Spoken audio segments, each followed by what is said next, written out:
Cumprimentamos a todos vocês, amados irmãos e irmãs, amigos e amigas. Estamos começando o nosso programa Caminhando Juntos. É sempre uma alegria, uma satisfação muito grande poder ter esse encontro com você para refletir e meditar sobre a Palavra de Deus e também refletir e meditar sobre o quanto é importante pertencermos ao povo de Deus. Hoje nós queremos repercutir um pouco do que aconteceu no 25º Congresso de Leigos, a 3LB, Liga de Leigos Luteranos da IELB. 25º Congresso que aconteceu na cidade de Curitiba, dos dias 7 a 10 de setembro. E o lema que eles escolheram para o Congresso foi extraordinário. O lema foi Comunhão dos Escolhidos.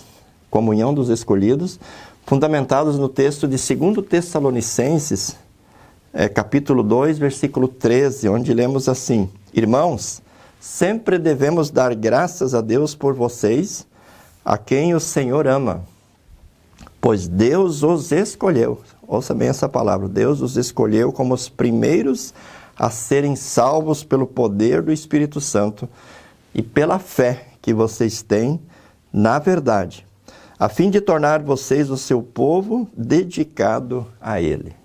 Vou ler de novo. Irmãos, sempre devemos dar graças a Deus por vocês, a quem o Senhor ama.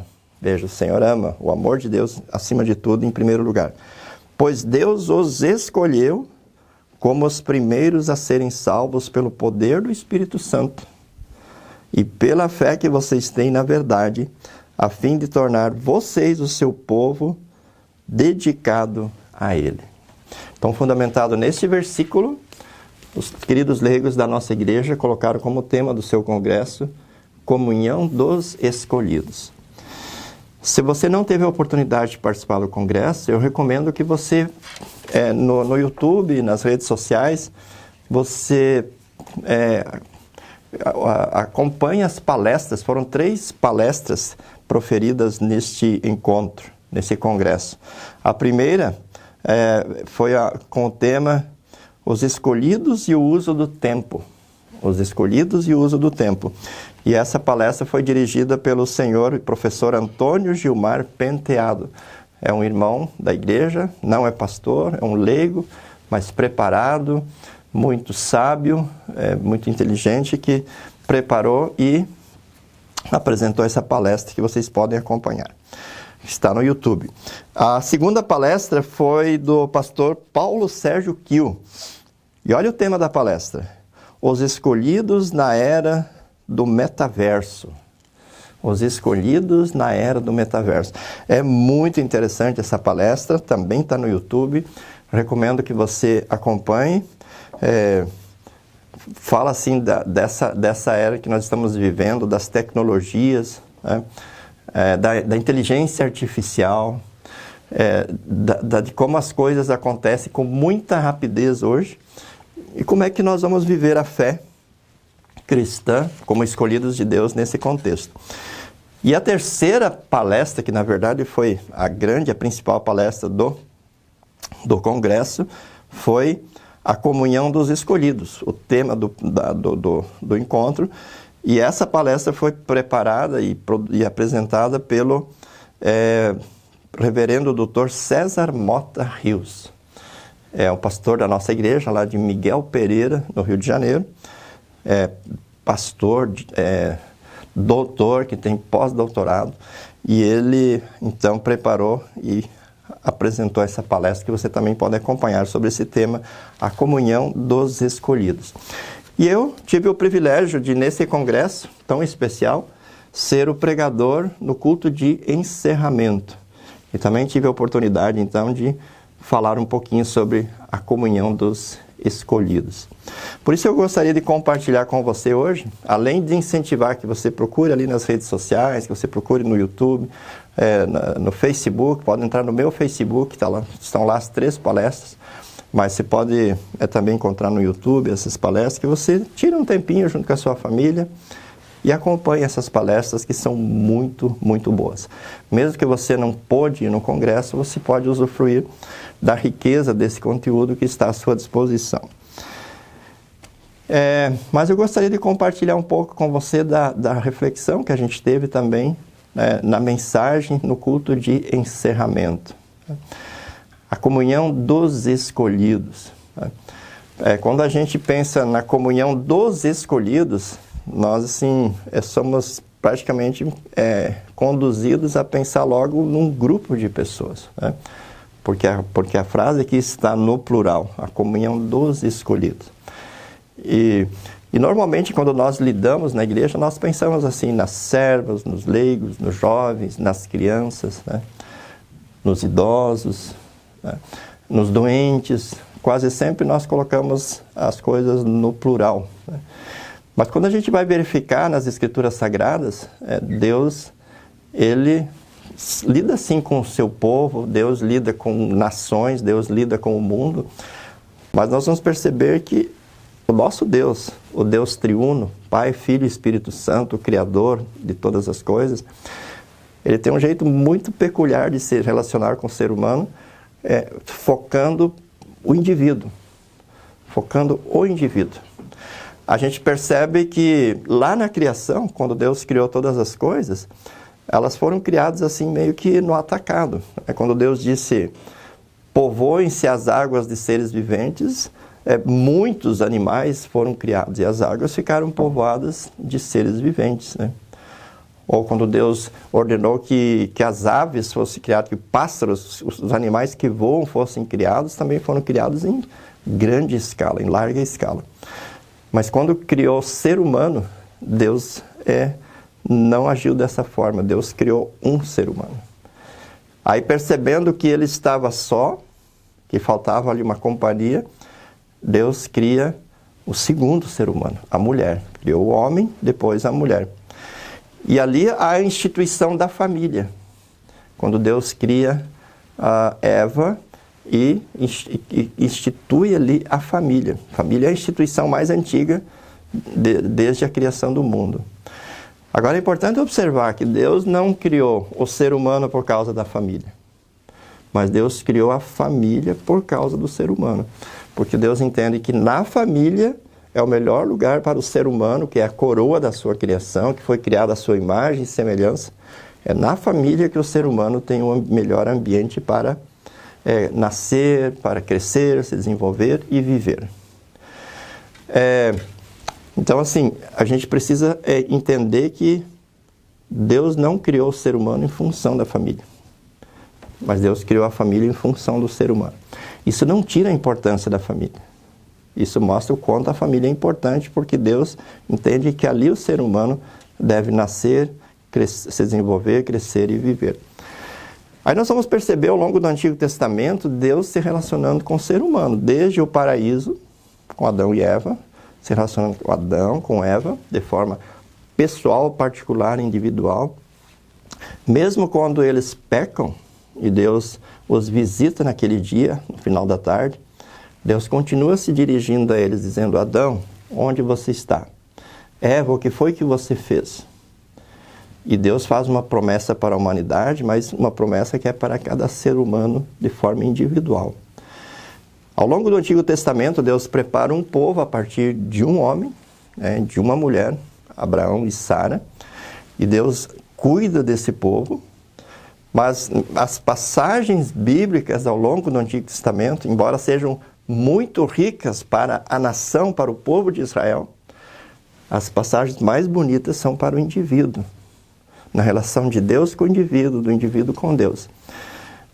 Tanto que no Salmo 23, que é um dos salmos mais lindos, Davi diz, o Senhor é o meu pastor, nada me faltará. Veja, ele não põe as coisas na primeira pessoa do plural, é na primeira pessoa do singular. O Senhor é o meu pastor, nada me faltará.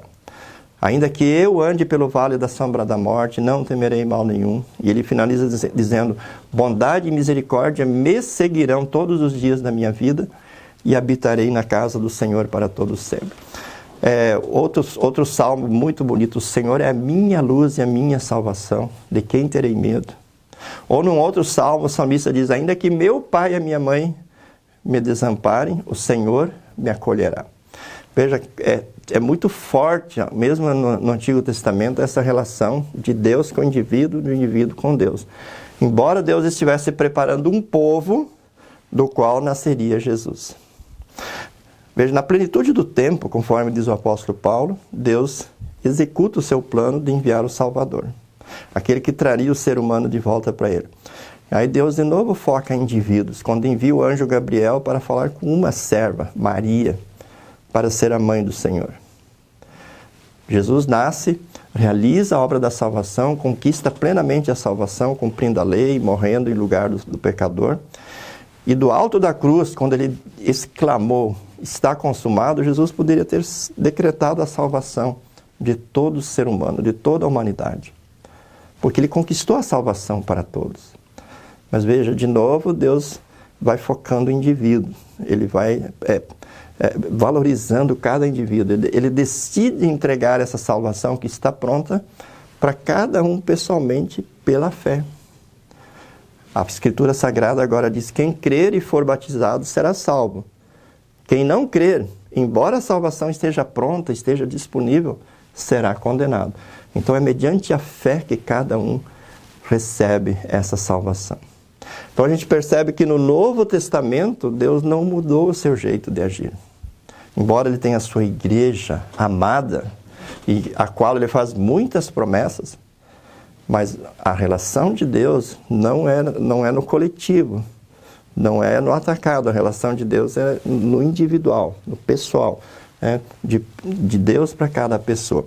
Nós vemos isso, Jesus fazendo isso no Novo Testamento, por exemplo, quando ele chega numa cidade que tem uma multidão no entorno dele, e um homem, um homem de baixa estatura, um cobrador de impostos, que era considerado assim o lixo da sociedade naquela época, porque cobrava impostos para o povo opressor, que era o povo, para o reino, o império opressor, que era o império romano, cujo nome era Zaqueu. Esse homem sobe no alto de uma árvore, ninguém olha para aquele homem lá, mas Jesus para e olha para ele e diz: Zaqueu, desce dessa árvore, porque hoje eu vou ficar na sua casa.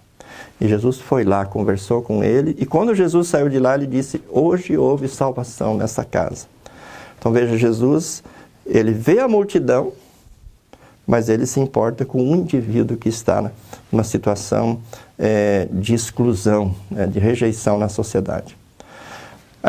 Semelhantemente, numa certa ocasião, Jesus andando entre uma multidão, e uma mulher hemorrágica, que sofria de hemorragia há muitos anos, que já tinha gastado tudo o que tinha e não tinha obtido a cura, toca em Jesus.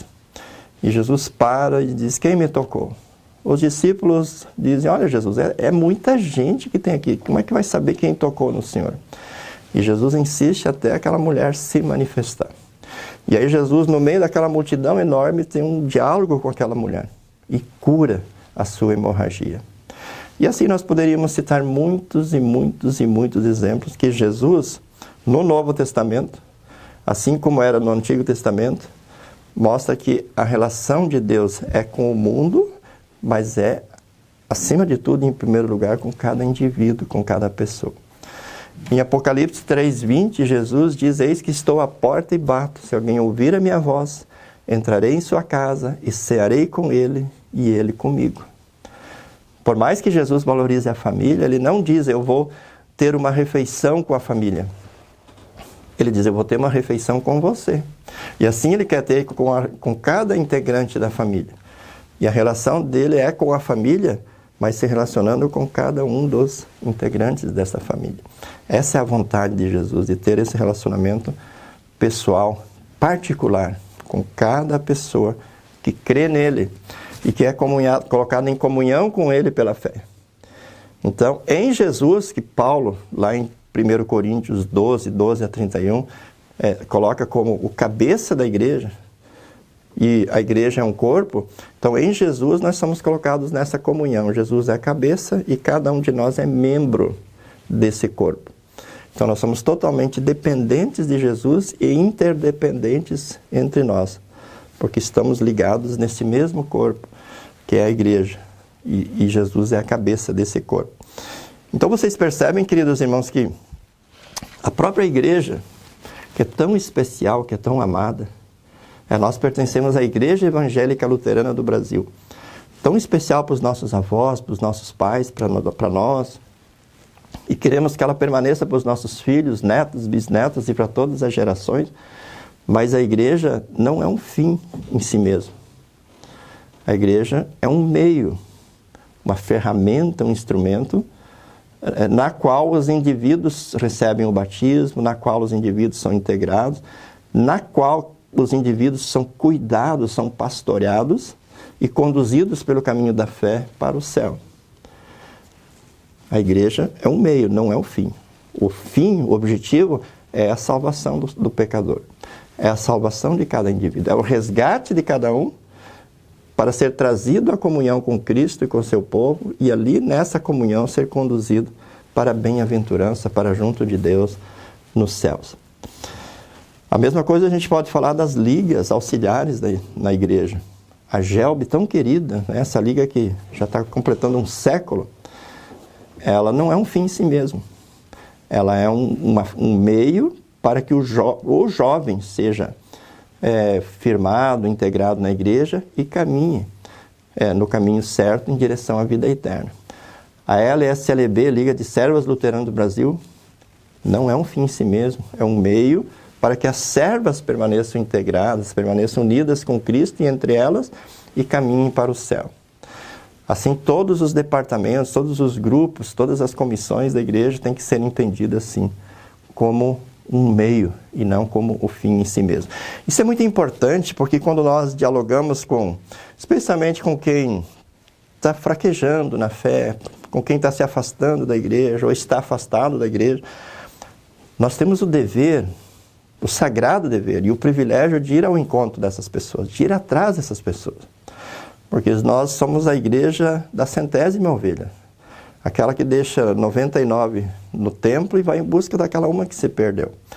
Mas quando a gente vai em busca da pessoa, a gente não pode ir com a mensagem dizendo para ela assim, olha, a igreja precisa de você.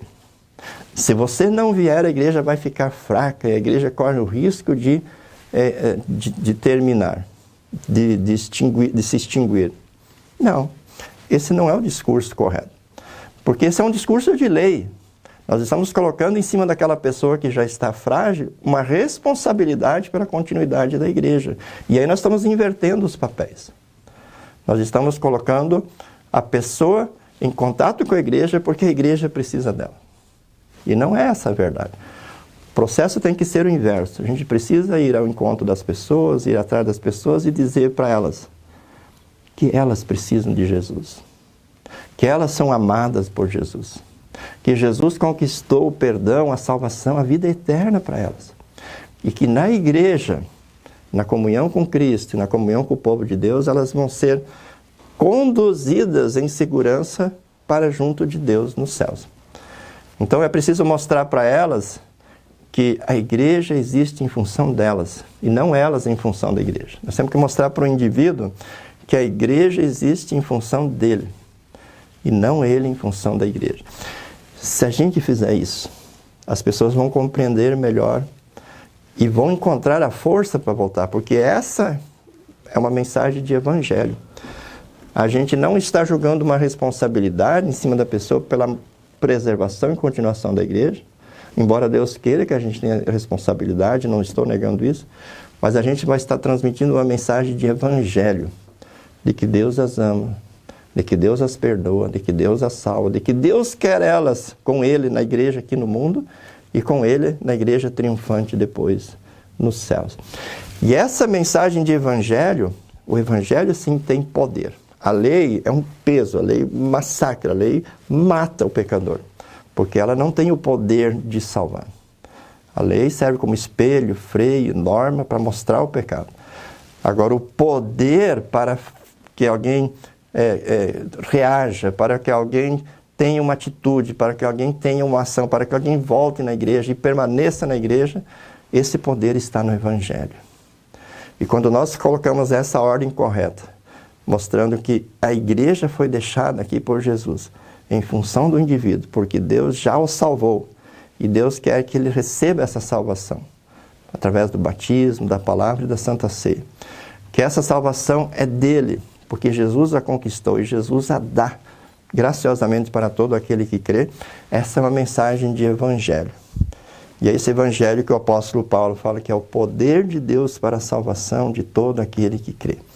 O evangelho é o dinamis, que nos leva ao arrependimento, que nos faz crer no perdão, que nos reanima a partir do perdão, que nos dá uma nova vida, nos faz de nós uma nova criatura, que causa um reavivamento no nosso coração, na nossa alma, no nosso ser. E esse evangelho, sim, esse tem poder para trazer pessoas para a igreja, para manter as pessoas na igreja e conduzi-las na igreja no caminho da fé para a vida eterna. Por isso, queridos irmãos, é muito importante nós meditarmos sobre esse tema, a comunhão dos escolhidos, mas precisamos ter essa clareza que, na verdade, é a comunhão de escolhidos, né? De vários escolhidos que foram colocados juntos, que congregam, que formam essa comunhão em Cristo e por meio de Cristo, que é a igreja cristã. É só você observar, por exemplo, o batismo. Podem ser batizadas 50 pessoas, como às vezes ocorre lá na nossa igreja em Moçambique. 50 pessoas são batizadas num só culto. Mas não é um batismo coletivo. Cada um é batizado em nome do Pai, do Filho e do Espírito Santo. Se estabelece uma relação de Jesus com cada um individualmente por meio do batismo. Na Santa Ceia, nós podemos participar da Santa Ceia, que é a comunhão do corpo e sangue de Cristo. Nós podemos participar em 200 pessoas. Mas para cada uma, Jesus vai dizer: toma e come, isto é o meu corpo, que foi dado à morte por ti, para o perdão dos seus pecados. Mesmo que seja uma comunhão, a Santa Ceia, mas é uma relação de Jesus com cada pessoa individualmente. No culto, quando o pastor anuncia o perdão dos pecados no ofício das chaves, exercendo o ofício das chaves, mesmo que tenha 300 pessoas, mas ele anuncia o perdão para cada um. Cada um recebe individualmente o perdão. A bênção que é proferida no final do culto é para todos, mas ela é dada para cada um individualmente, quando é dito: o Senhor te abençoe e te guarde. Mesmo que a bênção seja na primeira pessoa ou no plural, né? O Senhor na segunda pessoa do plural, vos abençoe e vos guarde. Ou é terceira, agora até me perdi na classificação aqui. Mas que seja no plural, né? O Senhor vos abençoe e vos guarde. É para cada um individualmente. Deus coloca o seu nome em cada um através dessa bênção que é proferida ali. Né? Então você percebe, querido irmão, que como Deus é maravilhoso, né? Ele tem o seu povo, Ele tem a sua nação, mas Ele não nos trata como se nós fôssemos uma senha, como se nós fôssemos um número, né? Como se nós fôssemos uma ficha. Não, Ele nos trata como indivíduos, como seres, que desde o princípio lá da nossa conversão, Ele escreve o nosso nome no livro da vida. E Ele nos cuida como indivíduos, e Ele nos salva e nos leva para si, para que como indivíduos nós estejamos com Ele, na sua gloriosa presença para todos sempre no céu. Que você tenha essa certeza, querido irmão, que você tenha essa convicção, que Deus escolheu a todos em Cristo Jesus, mas acima de tudo, que Deus escolheu você. Que Deus ama a todos, mas que Deus ama você. Que Deus quer se relacionar com todos, mas Deus quer se relacionar com você. Que Deus deixou a igreja para todos, mas Deus deixou a igreja para você. E tudo que Deus deixou aqui, a igreja, o batismo, a palavra, a Santa Ceia, o ofício das chaves, o ministério pastoral, Deus deixou em função de você, pensando em você, para que você possa receber as suas dádivas, as suas preciosas graças aqui neste mundo, e de forma especial que você tenha e usufrua das delícias perpétuas nos céus. E nesse espírito é maravilhoso você participar da comunhão dos escolhidos, daqueles que Jesus escolheu e comprou com o seu sangue para serem dele aqui e na eternidade.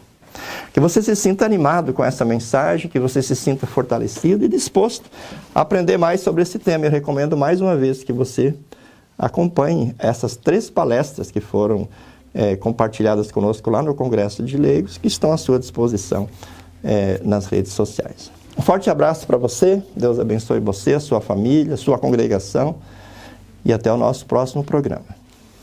Tchau, tchau. Fiquem com Deus.